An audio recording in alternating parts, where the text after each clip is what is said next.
Good morning, everyone. A Gemach Hasima Tova, as we say, everyone should be inscribed in the book of life, health, success. Apologies if I look a bit worse for wear. It's the morning after Rosh Hashanah, Tzom Gedalia, early start for Slichus, and like everyone else, I'm feeling absolutely exhausted. But we would not stop being able to connect and learn with each and every one of you. So let's just dedicate the learning. Lovely to see you all joining us. Apologies there at Yom Kippur. I couldn't be here. I was literally cut in a million pieces. Today's learning is dedicated to memory of Shaul ben Shlomo, Amli bas Aryeh, Paul Casimir, Yirmiyahu Chiel ben Moshe Eliezer, Shlomo Chiel ben Moshe Eliezer, Ben Sion ben Yitzchok, Ari ben Shimoleh bas Baivo, Avram Mordechai ben Moshe Katna, Menashe ben Tzvi Zalman, Ralia bas Avram Pinkus. Wish all the respective families long life, only simchas. So it was wonderful to see so many of you that joined us in Shul over Rosh Hashanah.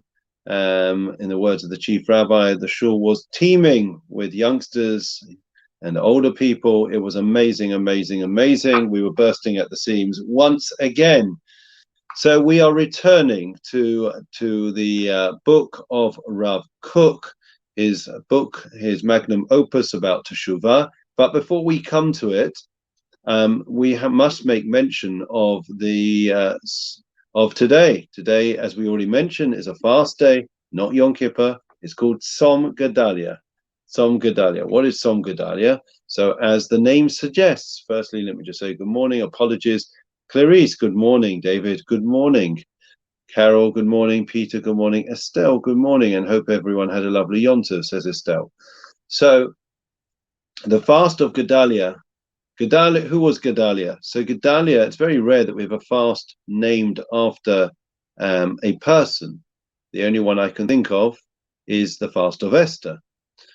So the fast of Gedalia, who was Gedalia? So if we go back to 438 BCE, okay, remember that, David?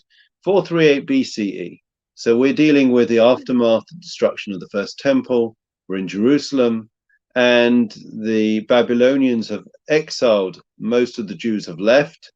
The temple's in ruins, the country's in ruins, and the Babylonians decide that they've done what they needed to do. They've completely wreaked havoc on the country, and there is no future for the Jewish people, and therefore they decide they need someone to govern and rule the country. Those that remained. And therefore, they decided that they would have a man called Gedalia, Gedalia ben Achikam, and he was a righteous Jew, and he was appointed as the governor. Okay, and he would rule the country. He would govern the place, and he was allowed to start to recultivate the land of Israel, and he did that. And all of a sudden, there was an ingathering of some of the exiles. Okay, so things were going in the right direction.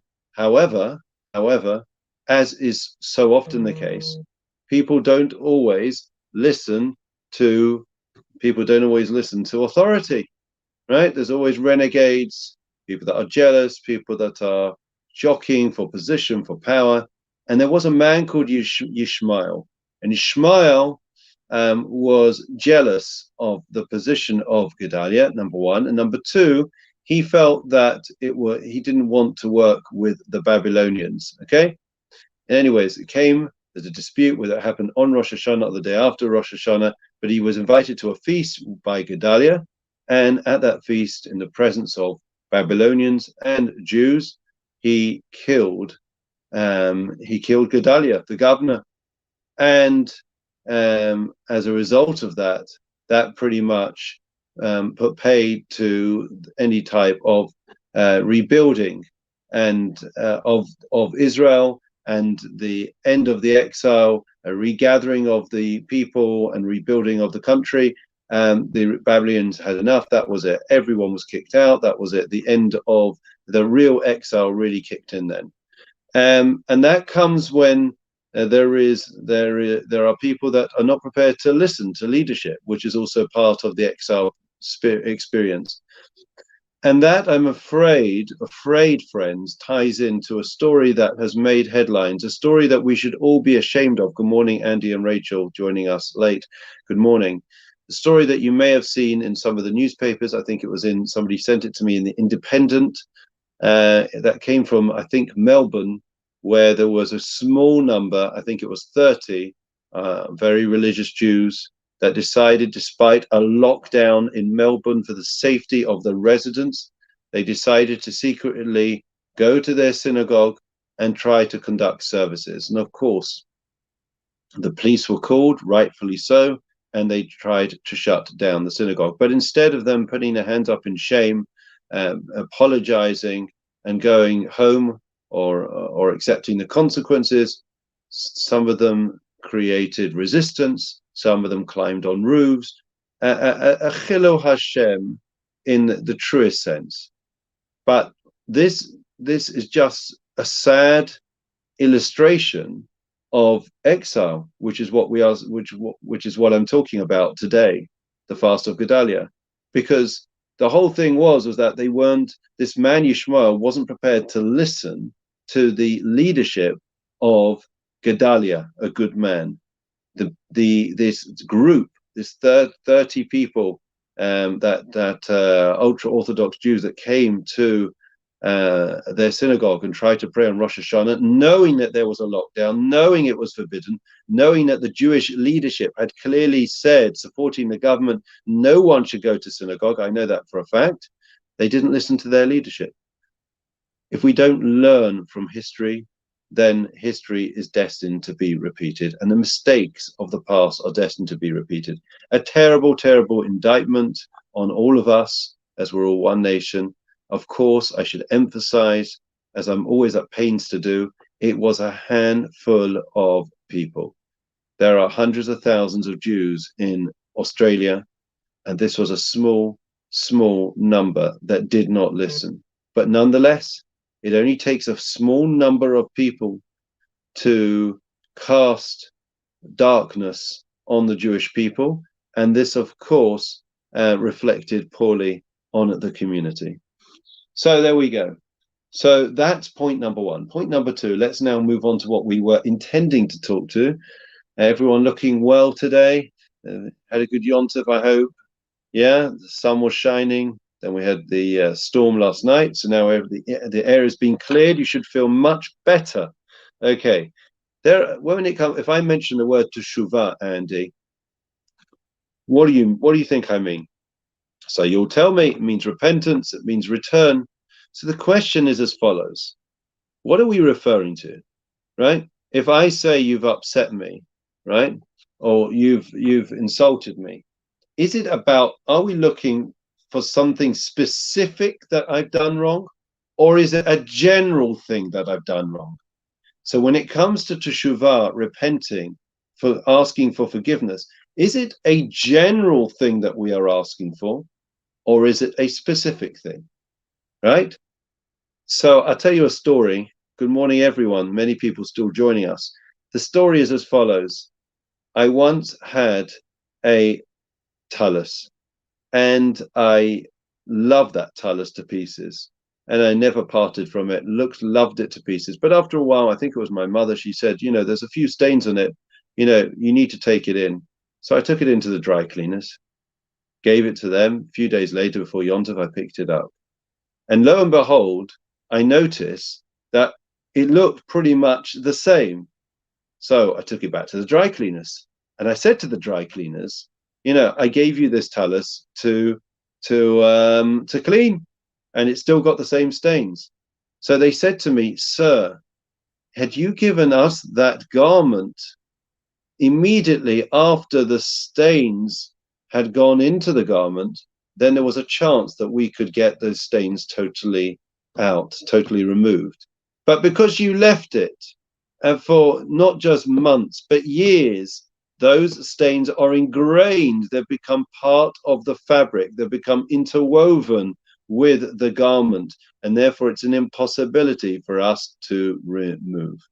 Friends, that is precisely what we are talking about today.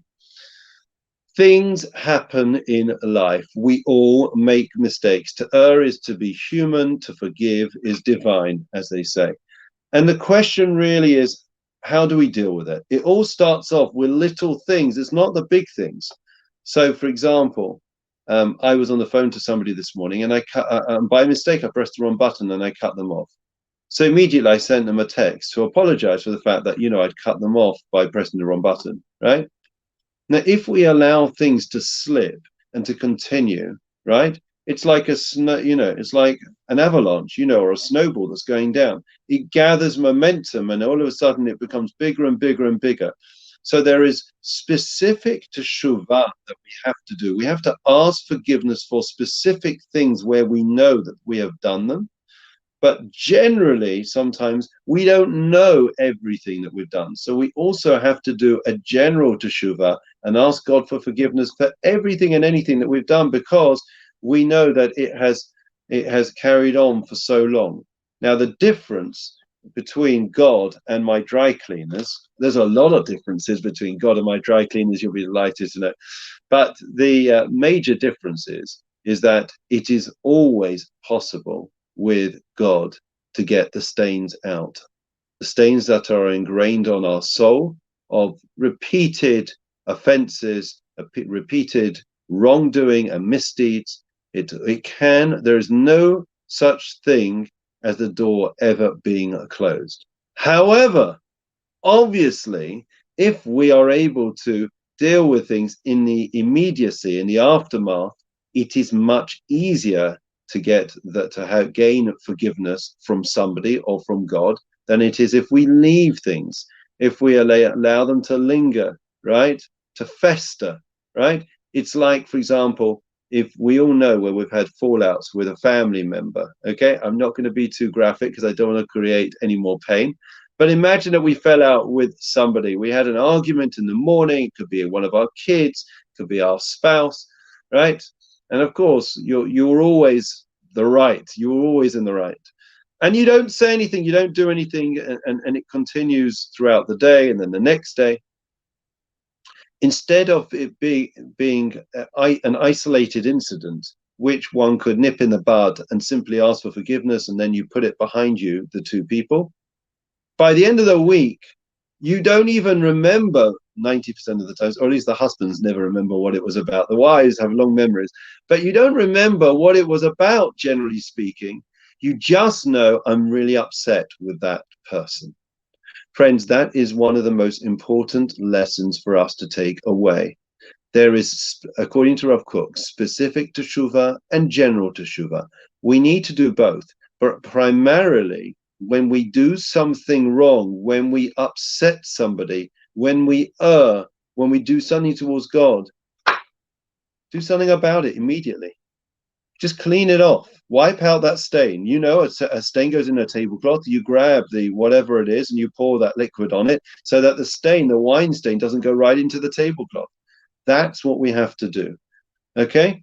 But now we find we are where we are this particular year, and therefore we have to do both.